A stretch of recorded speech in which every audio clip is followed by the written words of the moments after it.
देता हूं progesterone only pills. जो प्रोजेस्टेरॉन ओनली पिल्स होती है इनका मैकेनिज्म ऑफ एक्शन ये होता है कि ये जो सर्विक्स का म्यूकस होता है यहाँ पर, ये म्यूकस की थिकनिंग कर देंगे, यहाँ पे थिक म्यूकस क्रिएट करा देती हैं। तो थिक म्यूकस क्रिएट कराने से क्या होगा कि when the sperm will enter over here तो it will not be able to pass this barrier, इस बैरियर को ये पास नहीं कर पाएगा। तो ये प्रोजेस्टेरॉन का मैकेनिज्म ऑफ एक्शन होता है। Basic mechanism of action of progesterone only pills is that cervical mucus की थिकनेस को इतना ज्यादा बढ़ा देगी तो sperms are not going to penetrate inside through it. इसके अलावा इनका थोड़ा माइल्ड एक्शन होता है, जब प्रोजेस्टेरॉन बढ़ा रहेगा तो कॉर्पस लूटियम जो है वो स्टेबल कंडीशन में बना रहता है। तो अब कॉर्पस लूटियम अगर प्रोजेस्टेरॉन ज़्यादा से ज़्यादा रिलीज कराता चला जाता है तो यूटेराइन वॉल जो होती है कुछ दिनों के बाद थिन हो जाती है, तो it is not suited for implantation basically. तो इम्प्लांटेशन के लिए सूट नहीं करती है, डजंट सूट्स द इम्प्लांटेशन। ठीक है। देन कंबाइंड ईस्ट्रोजन प्रोजेस्टेरॉन, तो देखिए यहां पर मैंने केमिकल नेम दे दिया है। कभी कभी यूलिप्रिस्टल के साथ कंबाइन करके ये इथेनाइल ईस्ट्राडायोल को दिया जाता है। ये कमर्शियली अवेलेबल पिल्स हैं आपके पास, इस समय मेडिकल स्टोर्स पे अवेलेबल होती हैं। ये एचपीजी एक्सेस मॉड्यूलेटर्स हैं जिसके बारे में मैंने आपको अभी बताया हुआ था कि जीएनआरएच का रिलीज जो है उसको सप्रेस करेंगे, जिससे कि एफएसएच और एसएच का रिलीज सप्रेस हो जाता है, resulting in the delayed ovulation and the delayed development of the follicle. तो नॉरएथिएस्टेरोन सिंथेटिक प्रोजेस्टेरॉन है, ठीक है, इसको प्रोजेस्टिन कह सकते हैं आप। इसके बाद ऑर्मेलोजिफिन है। Ormeloxifene is a SERM, SERM, selective oestrogen receptor modulator है। ये सर्म है, इसका माइल्ड ईस्ट्रोजेनिक और स्ट्रॉन्ग एंटी ईस्ट्रोजेनिक एक्शन होता है। तो बेसिकली ये क्या करता है कि जितने भी ईस्ट्रोजन रिसेप्टर्स हैं यूट्रस में उन पर उनकी कैपिंग कर देगा, तो जिसकी वजह से निडेशन का मतलब होता है इम्प्लांटेशन।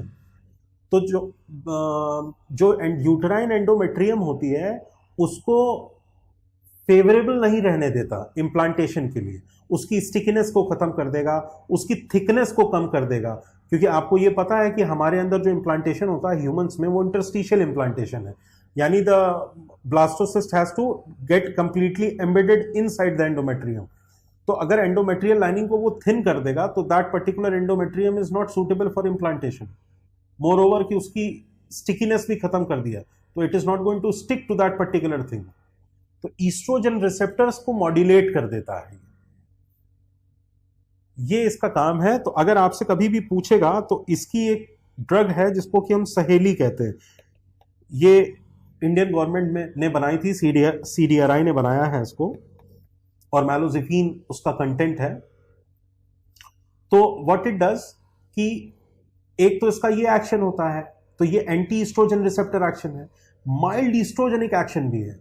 ये पिट्यूटरी को इस डायलेमा में रखता है कि ऐसा, क्योंकि जब सारे रिसेप्टर मास्क हो जाएंगे ईस्ट्रोजन के तो बॉडी में जब ईस्ट्रोजन कम हो जाएगा तो फिर पिट्यूटरी और ज्यादा ईस्ट्रोजन रिलीज करने लगेगी, FSH LH रिलीज करने लगेगी, जिससे कि और फॉलिकुलेशन हो जाएगा, तो ओव्यूलेशन तुरंत हो जाएगा।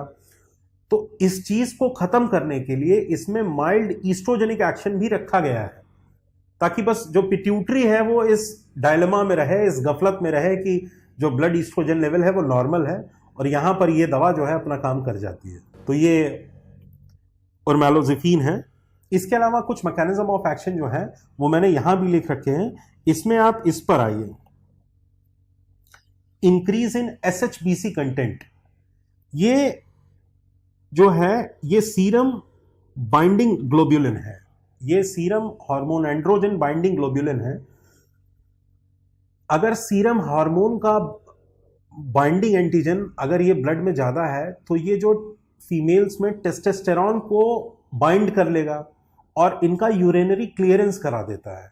तो जब टेस्टोस्टेरॉन का लेवल कम हो जाता है तो that is what written, free androgen index कम हो जाएगा, तो female is rendered infertile. Some amount of androgen is needed in the females as well. Some amount, very minute quality में भी required होता है।